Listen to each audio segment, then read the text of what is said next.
미주보건방송 청취자 여러분 안녕하십니까? 스티브 황보의 미국을 읽다 시간입니다. 이 방송은 현 미국의 상황을 제대로 알고 급변하는 상황 속 크리스천들이 나아가야 할 방향을 성경적 관점에서 찾아보는 목적을 가지고 있습니다. 이 시간 함께하실 스티브 황보 장로님은 전 라팔마 시장과 오렌지 카운티 시 협의회장 역임 등 정치와 교육계에 다양한 경험을 가진 분입니다. 스티브 황보 장로님 나오셨습니다. 안녕하세요. 네, 안녕하세요. 네, 반갑습니다. 네. 자, 미국에 새로운 연방 대법관이 탄생하게 됐죠. 예, 아주 역사적인 사건이죠.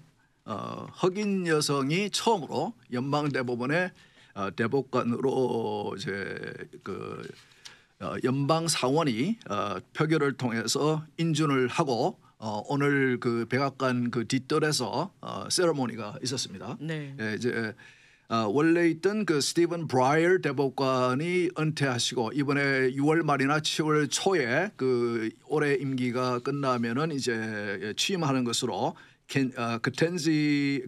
그탄지 브라운 잭슨 이분이 이제 그 스티븐 브라이어 대법관을 이제 대체하게 되는데 흑인 여성 물론 이제 흑인 남성은 있습니다. 클래런스 타머스라고 그분은 이제 지금 현재 대법관들 중에서 대법원에서 가장 오랫동안 계신 분이고 이번에 흑인 여성으로서 역사상 처음으로 이제 대법관으로 임명이 됐는데 오늘 그 있었던 백악관에서 있었던 그 세레모니에서도 본인이 이제 그런 말씀을 하시더라고요. 자기 부모님들 참 감격스럽다고 자기 부모님들은 학교를 다닐 때 어릴 때 학교 다닐 때에 그 백인과 흑인이 이렇게 나눠져 있는 세그리게이트된 학교를 다녔는데 이제는 그 한 제너레이션 만에 자기 세대에 와서는 자기가 연방 대법원의 대법관으로 이제 임명이 되는 것에 대해서 굉장히 감격스럽다 이제 그런 말씀을 하시더라고요. 네. 그리고 이제 여러분 제가 말씀드린 대로 이분을 이제 임명하기 전부터 바이든 대통령은 이번에는 흑인 여성만 추천을 하겠다. 이제 인준은 이제 상원이 하는데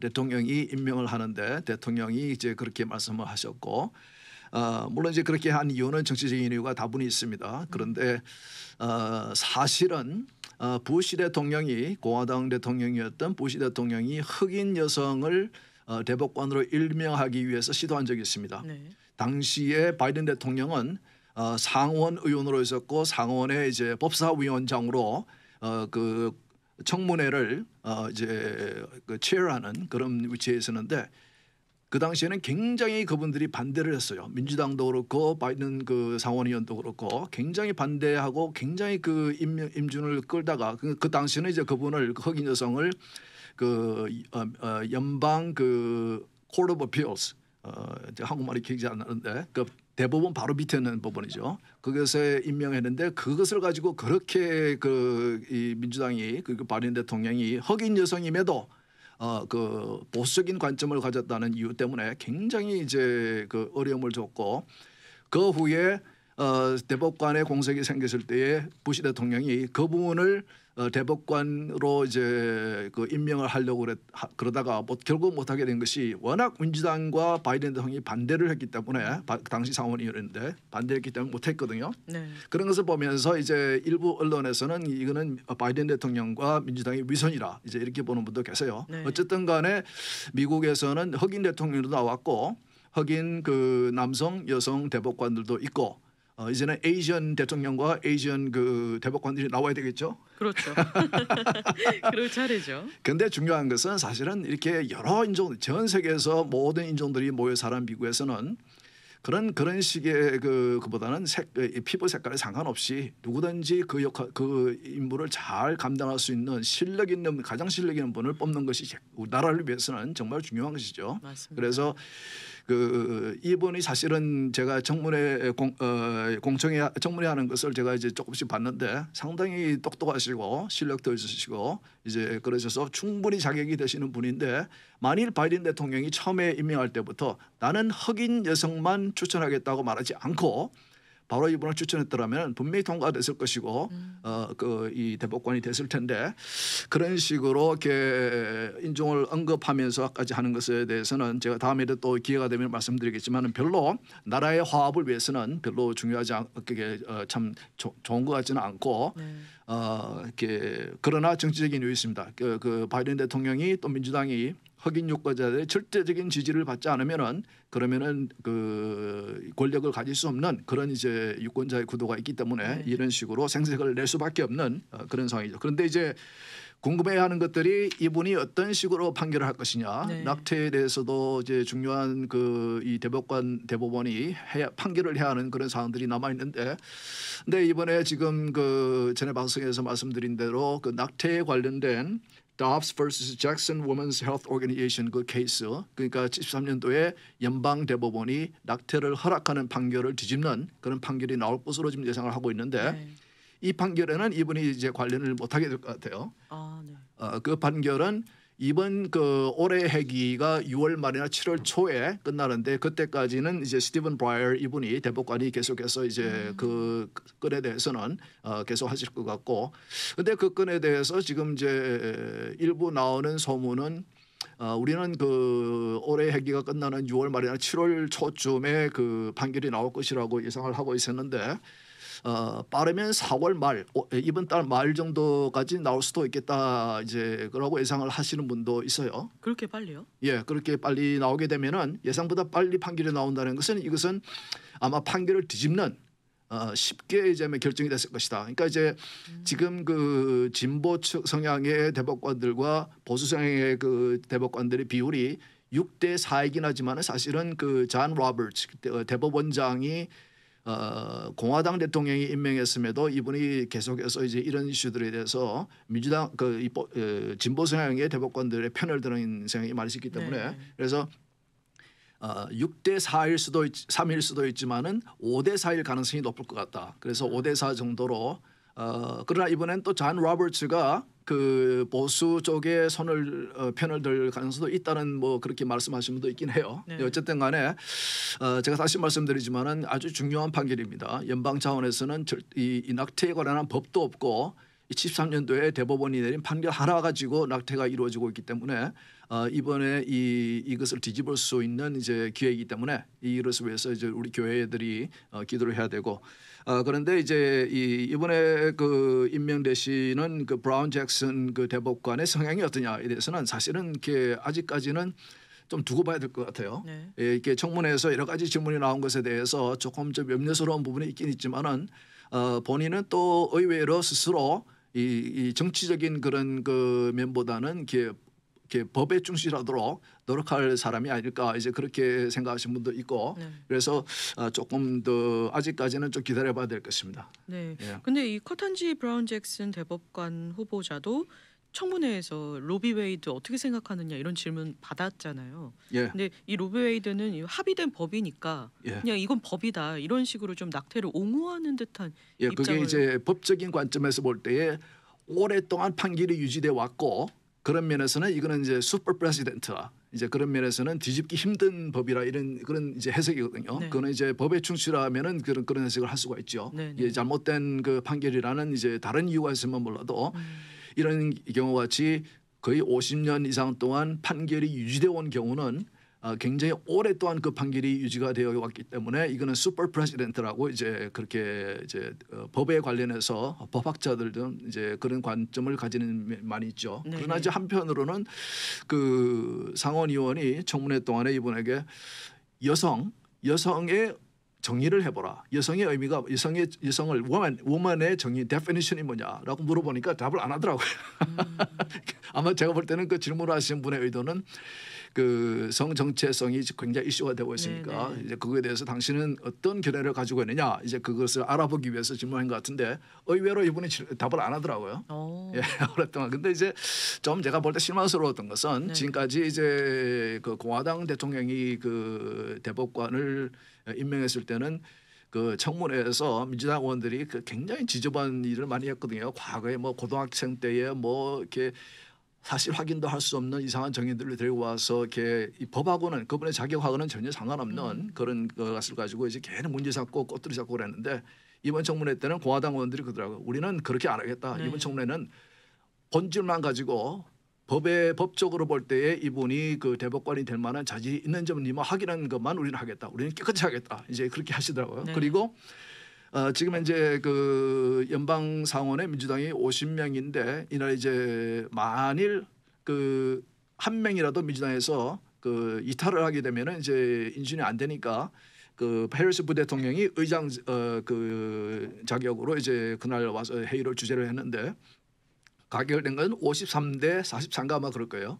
그러니까 공화당 의원 3명이 이제 찬성을 해준 거예요. 네네. 예, 찬성해주고 나머지 공화당 의원들은 반대하거나 혹은 이제 투표를 하지 않았는데, 예, 그래서 이제 그 어떤 분들은 굉장히 이분이 너무 진보적인 그 생각을 가진 사람이기 때문에 좀 위험하다 이제 그렇게 생각하시는 분도 있고, 또 어떤 분들은 좀 두고 보자. 좀 두고 보자 하면 기회를 줘보자 이제 네. 그렇게 생각하시는 분도 있습니다. 네. 네. 뭐 커탄지 브라운 잭슨 연방 대법관 후보자 이분이 이제 최종 임명이 되시면은 아무래도 바이든 대통령이 적극적으로 밀었던 후보지 않습니까? 그렇죠. 그렇다 보니까 바이든 대통령의 편에 서서 좀 그런 판결을 내릴지 이런 우려도 있고요. 앞으로 좀 지켜봐야 될 것 같아요. 예, 이거는. 처음에 그 Court of Appeals 판사로 임명될 때는 이제 그 오바마 대통령이 이제 임명을 했고, 그리고 이번에 이제 그 바이든 대통령이 임명을 했는데 아까 제가 말씀드렸나요? 그 스티븐 브라이어 그분이 이제 원래는 나이는 있으시지만은 굉장히 건강하시기 때문에 네. 그 은퇴를 하실 생각을 안 하고 있었는데 상당히 이제 민주당 쪽에서 이제 은퇴를 하라고 그렇게 프레시를 받았고, 그래서 이제 자기가 은퇴를 하겠다고 발표하기 이전에 백악관에서부터 벌써 이제 언론에 그 은퇴한다고 이제 흘리는 바람에 굉장히 이분이 이제 기분이 안 좋았는데 네. 그 이유는 나이 많으니까 이 스티븐 브라이어 그 대법관이 아무리 건강하더라도 이제 이 올해 있는 중간 선거에서 민주당이 상원을 그 다수를 그 뺏기는 경우에는 그 공석이 대법관의 공석이 생기더라도 민주당 측에서 원하는 사람을 세우기가 쉽지가 않기 때문에 그렇죠. 예, 그것을 이제 빨리 은퇴할 그 상황은 아니지만은 이분을 은퇴시키고 아주 젊으신 분을 이제 대체하자. 그래서 그분이 대법원에서 30년 혹은 40년까지 대법관을 있을 수 있도록 하기 위해서 이제 그렇게 한 거예요. 네. 정치적인 이유로. 그래서 이제 거기에다가 이제 흑인 여성을 이제 그 세우면서 흑인 커뮤니티에 이제 생색을 내는 이제 그런 이유로 그렇게 되는데, 어쨌든 그 이분이 그러니까 이제 그 진보 성향의 대법관이 대체하는 것인가, 그 이제 진보와 보수 성향의 그 비율은 이제 지금 당장은 차이가 없어집니다. 그렇죠. 차이가 없지만은 이분이 좀 이렇게 좀 그 너무 정치적이지 않고 이렇게 좀 자기 대법관으로서의 일에 충실할 수 있도록 우리가 좀 이렇게 기대하고 좀 기다려봐야 되겠습니다. 네, 맞습니다. 자, 이번에는 미국의 국경 이슈 이야기도 좀 해보죠. 예, 맞습니다. 이번 주에 그 텍사스 주지사가 기자회견을 해가지고 이런 말을 했습니다. 그 사실은 그 국경을 지키는 것이나 보더 컨트롤이나 그 이미그레이션 이민에 관해서는 이제 주 정부의 관할이 아니고 연방 정부의 관할이지 않습니까? 네. 그런데 이제 바이든 대통령이 정부가 들어선 후에는 연방 정부가 국경을 완전히 열어놓고 엄청나게 많은 그 불법 입국자들이 나오는데도 아무런 그 지금 내몰라라 하고 지금 있어요. 아무런 대책을 세우지 않고 아무런 일을 하지 않고 있으니까 그 피해를 보는 것은 이제 역시 국경에 붙어 있는 텍사스주라든지 이런 주들이거든요. 그럼 많은 지금 현재도 보면 하루에 평균 6천 명이 불법으로 이제 그 국경을 통해서 입국을 하고 있다고 그래요.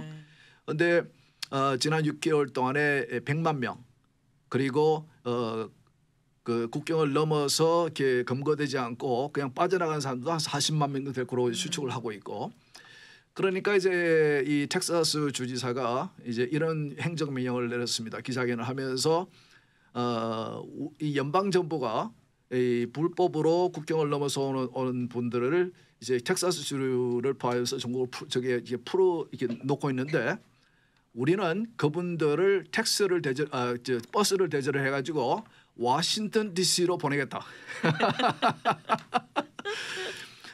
플로리다 주지사는 우리는 그분들을 모아서 이제 몰래 그 밤에 비행기로 이제 국경에서 그 이 미국 전국으로 이제 그 옮기고 있거든요. 그 네. 이 연방 정부가. 네. 그러니까 이제 플로리다 주지사는 우리는 이분들을 모아서 델레웨어 주로 보내겠다. 델레웨어 주는 이제 바이든 대통령께서 사시는 곳입니다. 아니 그 이렇게 국경을 관리를 소홀하고 불법으로 넘어오고 있는 사람들에 대해서 전혀 관리를 이제 지금 보면은 알려지는 것이 뭐냐면은 국경으로 그렇게 넘어오게 되면은 이 미국 정부에서는 연방 정부에서는 그분들에게 이 셀폰을 하나씩 준대요. 네. 그러니까 이제 조금 이제 좀 이렇게 변형이 된 셀폰인데 일반적으로 전화를 하시는 건 아니고 네. 이민국하고만 이제 통화할 수 있는 이제 그런 걸 줘서 그분들을 그 전화를 통해서 어디에 있는지 위치를 확인한다 이제 이렇게 얘기하는데 그건 이제 버리면 그만이거든요. 그렇죠. 전화 버리면 그 사람이 어디서 뭐 하는지 알 수가 없죠 정부가. 네. 그런데 아까 말씀드린 대로 지금까지 그 지난 6개월 동안 불법으로 그 국경을 통해서 입국한 사람이 100만 명이고 네. 그리고 지금 이제 타이틀 27 타이틀 40 뭐죠? 타이틀 47인가? 42. 타이틀 42 이것을 이제 지금 이 법은 지금 그 바이든 행정부가 5월 말에 이거를 이제 폐기를 시키려고 지금 하고 있는데 그것이 폐기가 되면은 지금 하루에 평균 6천 명씩 넘어오는 그 불법 그 입국자들이 3배 하루에 18,000명으로 늘어날 것으로 예상을 하고 있어요. 네. 국경을 그 보고 있는 전문가들에 의해서. 네. 그런데 아무런 그 바이든 정권과 민주당 그 정부는 그 이런 사태에 대해서 아무런 조치를 취하지 않고 있고 이 국경 문제를 풀으라고 이제 해리스 부대통령에게 이름을 했음에도 해리스 대통령은 완전히 무관심하게 아무런 관심을 안 가지고 있거든요. 언급도 안 하고 있죠. 언급도 안 하고 가보지도 않고 그런 가운데 지금 캘리포니아 주에서는 주 상원의원 한 명이 SB 960 960번이라는 이제 법안을 지금 추진하고 있는데 이 법안은 뭐냐면은 지금 현재는 이게 주 경찰로 임명하기 위해서는 조건이 있는데 18세 이상 그리고 그 영주권 시민권자이든지 영주권자이더라도 시민권을 받는데 하자가 없는 분 이런 조건들이 있거든요. 네. 근데 이 법안은 뭐냐면은 그 시민권이거나 영주권자이면서도 시민권을 받는데 하자가 없어야 한다는 그 조건을 없애겠다는 거예요.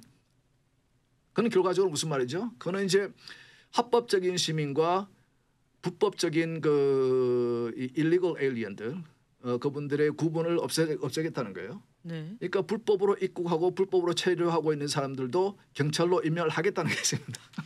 말도 안 되네. 그래서 제가 왜 이 법을 언급을 하냐 그러면은 네. 이런 것을 보면은 분명히 민주당 쪽 사람들은 그 이 합법적인 이민과 불법적인 이민의 구분을 안 하겠다는 거 의도가 네, 확실한 네, 것 같아요. 네. 예, 그래서 지금 보면 뉴욕도 지금 캘리포니아 같이 이제 민주당이 확실히 장악하고 있는 주인데 보면 민주당의 그 뉴욕시에서 시의원 선거할 때에는 시민이 아니더라도 투표권을 주자 이제 그렇게 지금 이제 가결하려고 지금 그러고 있고 네.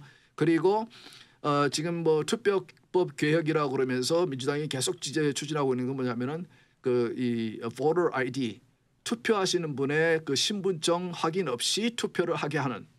그러니까 이제 공화당 텍사스라든지 플로리다 주라든지 공화당이 장악하는 주에서는 아니 투표가 굉장히 중요한데 신분 누가 그 이 투표하는 사람이 본인인지 신분은 확인할 수 있어야 되지 않느냐. 그런 법을 하게 되면은 이제 voter suppression 그거는 투표를 못하도록 탄압을 하는 법안이라 이런 식으로 이제 얘기합니다. 네, 비판합니다. 네. 그러 보면은 민주당 사람들은 확실한 게 국경 아무나 넘어와라. 그리고 캘리포니아 주지사는 우리 주로 마음대로 와라. 우리는 그 we are refuge 여러분들 불법 체류자들의 이제 피난처다. 그리고 모든 혜택을 주겠다. 경찰로도 임명해 주겠다. 그러니까 이제 저렇게 국경을 내버려 두는 것은 분명히 의도가 있는 거예요. 네. 그리고 그들이 볼 수 있는 이렇게 이런 정책을 씀으로써 그들이 볼 수 있는 혜택은 자신들의 권력에 유지겠죠. 네. 그들이 이제 아무나 투표할 수 있도록 함으로써 그렇게 해서 자신들을 위해서 투표할 거라고 생각하는 것이 그게 그렇게 이루어질지 안 이루어질지는 뭐 두고 봐야 알겠지만은 네. 제가 볼 때는 이런 법들을 이런 정책들을 연방 차원에서 주 차원에서 추진하는 거 보면은 그들의 의도는 분명한 것 같다. 저는 그렇게 생각이 됩니다. 네, 우리 캘리포니아에서 일어나고 있는 이런 일들을 좀 잘 알고 계셔야지 의도를 또 파악할 수 있어야지 우리가 좀 보는 눈을 넓힐 수 있는 것 같아요. 나라를 끌고 가고자 하는 방향이 확실히 다른 것이죠. 네. 예, 그러니까 뭐 판단은 어느 것이 옳은 것에 대해서는 판단은 여러분들이 하시고 저는 이제 이런 일들이 있다는 것을 설명해 드리는 것입니다. 네, 맞습니다. 자, 이번에는 캘리포니아에서 또 일어나고 있는 새로운 이슈 한 가지 이야기 해볼까요? 예, 캘리포니아에서 제가 지난번에 잠깐 말씀드렸는데 여러분 아시는 대로 캘리포니아는 법안을 이 주의회가 여러 가지 법들을 통해서 reproductive justice 생식 정의라는 그런 이제 포장을 해서 많은 낙태를 쉽게 할 수 있는 법을 그러니까 이제 그분들의 생각이 분명한 생각은 그분들의 표현도 하는데 이렇게 뭐냐면은 여성이 아이를 가질 권리도 있지만은 원치 않는 임신했을 경우에는 그 아이를 안 가질 수 있는 그러니까 낙태할 수 있는 그런 권리도 있다고 이제 그분들은 그것이 정의다. 그것이 reproductive justice라고 이제 그분들은 설명을 합니다. 네. 그런데 이번에 이제 각종 여러 가지 낙태에 관련된 낙태를 허락하는 그런 여러 가지 법안들이 캘리포니아가 앞장서서 만들어내고 있는데 지금 현재 이제 그 의회가 그 통과시키기 위해서 지금 추진하고 있는 법안이 AB 2223 AB 2223 그 Assembly Bill 이 법안인데 지금 이제 그 위원회를 지금 거쳐가고 있습니다. 아직까지 그 표결이 완전히 이루어진 것은 아니고 그래서 이제 내용이 조금씩 이제 그 어멘드 수정이 되고 있는데 이 법안이 이제 그 내용을 보면은 조금 우리가 참 상식적으로 생각해 보면 굉장히 쇼킹할 수 있는 그런 내용이 포함되어 있어요. 그 내용을 제가 보면은 한 부분만 제가 읽어드리겠습니다. 그러니까 이제 낙태에 관련된 거예요. 네. Including miscarriage, stillbirth, or abortion, or perinatal death due to a pregnancy-related cause. 이게 낙태를 할 경우에 그 임신모와 그 낙태를 시술한 분이나 낙태를 도운 어떤 분에게도 민사적, 형사적 처벌을 할 수 없도록 하는 정부도 그 카운티 정부도 어떤 정부도 그것을 가지고 그 기소를 할 수 없고 그 퍼니시를 할 수 없도록 하는 이제 그런 그것을 하겠다는 법안이에요. 네. 그런데 여기서 이제 왜 문제가 지금 전국적으로 관심을 끄고 있는지 그게 뭐냐면은 유산 이게 포함된 것들이 이런 것입니다. 유산, miscarriage죠. 그리고 사산, stillbirth, 그리고 낙태, abortion 여기까지는 이제 우리가 다 이제 이미 법들이 만들어지는 것이고 한 가지 이 사람들이 더한 것은 perinatal death라는 거예요. perinatal이라는 것은 이제 뭐 periscope 뭐 이런 식으로 peri라는 것은 이제 그 around 주위, 그 전후 뭐 이런 뜻인데. perinatal 출생 전후 이런 뜻입니다. 그런데 이 perinatal이라는 단어는 사실은 미국 보통 사람들은 대부분 이 단어가 무슨 단어인지 잘 모릅니다. 네. 그래서 내가 한글말로 이게 무슨 말인지 찾아보니까 아마 이 한국말도 여러분들 잘 모르실 거예요. 주산기 사망, perinatal 사망, death, 주산기 사망. 그러니까 그 아이가 태어나기 전후를 이제 그 기간을 이제 일컫는 말이거든요. 네. 근데 한글 사전을 찾아보니까 주산기의 의미는 임신 후 20 몇 주부터 그 출산 후 일주일까지를 이제 그 기간을 이제 한국말로 한국 그 사전에는 주산기라고 이제 그 해놨더라고 정의를 네네. 해놨더라고요.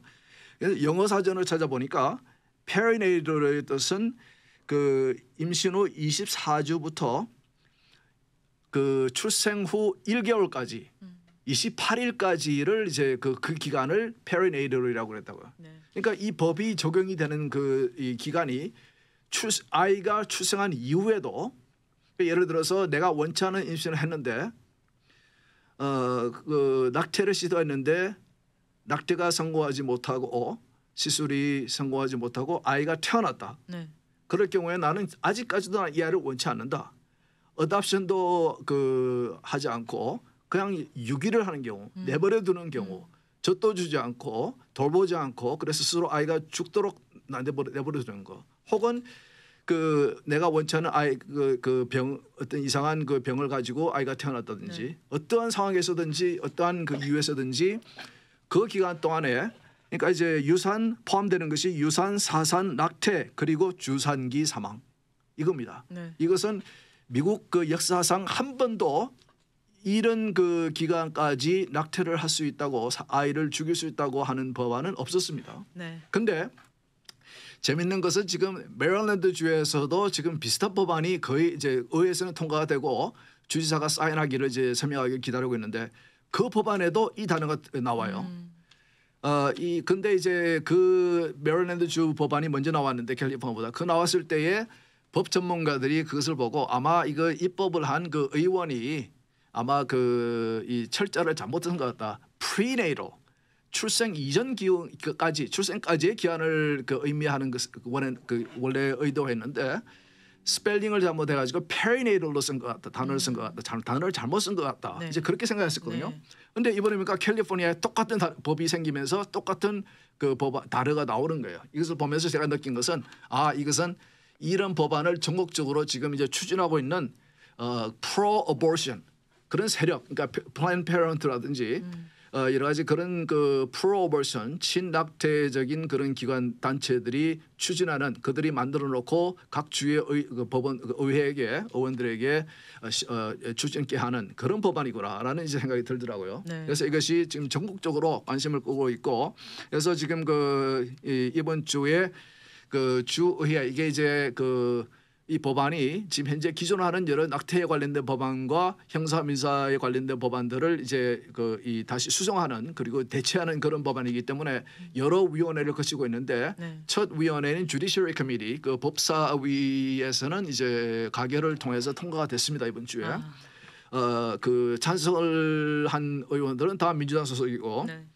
반대를 한 의원들은 다 공화당 소속입니다. 제가 이렇게 말씀을 드리는 것은 어떤 분들은 왜 당신은 그렇게 방송을 한 당에 치우치는 방송을 하느냐라고 이제 말씀을 할 수도 오해를 하시는 분도 계시겠지만은 우리가 이제 크리스천 방송인 복음 방송에서 하는 방송이기 때문에 우리가 신앙적인 관점에서 성경적인 관점에서 볼 때에 어떠한 일들이 일어나고 있는지 그리고 누가 이런 법들을 찬성하고 추진하고 있는지 혹은 반대하는지에 대해서는 우리가 알 필요가 있습니다. 왜냐하면 유권자이기 때문에 우리가 누가 나의 그 가치관과 나의 생각을 대변해 주는 정치인인가를 우리가 알 필요 그 권리가 있는 것이거든요. 네. 그래서 제가 이제 설명해 드리는 것입니다. 네. 저도 공화당이 많이 그 성경적인 가치관을 떠난다면은 절대로 저는 지지할 의사가 없습니다. 그러나 지금 아직까지는 그래도 공화당이 우리가 이 낙태라든지 이런 이슈들에 있어서 우리 크리스천들이 그 중요시 여기는 가치관들을 지켜주는 그런 일들을 해오고 있기 때문에 그래서 제가 이제 설명을 해드리는 것입니다. 네. 어떻게 생각하세요 이 법안에 대해서? 샤킹하지 않아요? 네, 캘리포니아가 뭐 이미 낙태하는 데 있어서는 뭐 코페이나 디덕터블 이런 거 다 없잖아요. 그렇죠. 무료인 것까지는 알겠는데 네. 이제는 이미 태어나서 살아있는 영아까지 죽여도 된다. 이거는 낙태가 아니라 그러면 살인 아닌가요? 우리는 그렇게 생각하죠. 네. 근데 그분들은 그 어머니의 그 아이를 놓은 어머니의 권리라고 이제 그 보호해줘야 하는 권리라고 보는 것이고 제가 전에 말씀드린 대로 이분들은 낙태의 인권이나 낙태는 보호해줄 인권이 없다고 이제 확실하게 믿는 것이죠. 네. 그렇기 때문에 이런 이제 법을 우리가 생각할 때는 말도 안 되는 정말로 샤킹한 이런 법안을 추진하고 있는데, 근데 이제 잔잔히 생각해 보면은 이제 73년도에 연방 대법원의 판결은 임신 후 28주 이후에는 낙태를 못하게 했거든요. 네. 그런데 캘리포니아는 그렇게 하면서도 28주 이후에 출생 전까지도 이 health service provider 의사라든지 여러 가지 건강에 관련된 간호사라든지 이런 분들의 판단에 의해서 산모의 건강에 어려움이 있다고 생각하면 언제든지 출생 이전까지도 낙태를 할 수 있도록 지금 돼 있거든요. 네. 근데 이번 법안은 그것을 넘어서서 태어났더라도 이거는 이제 언제까지인가는 이제 법안이 되면은 이제 법원에서 판결을 해야 되겠죠. 이게 8일까지냐, 1주까지냐, 한 달까지냐 이런 식으로 perinatal의 의미가 무엇이냐 이제 그래서 판결을 해야 될 것인데 네. 이런 법안들이 추진되고 있다는 것, 여러분들 복음 방송을 들으시는 우리 정치자들, 목사님들, 우리 장로님들 여러분들 꼭 기억하시고 기도해 주시기 바랍니다. 네. 이런 일들이 캘리포니아 주에서 또 미국에서 일어나고 있습니다. 네, 맞습니다. 오늘도 함께해 주신 스티브 황보 장로님 감사하고요. 저희는 다음 주 이 시간에 또 뵙도록 하겠습니다. 고맙습니다. 네, 좋은 주말 되십시오.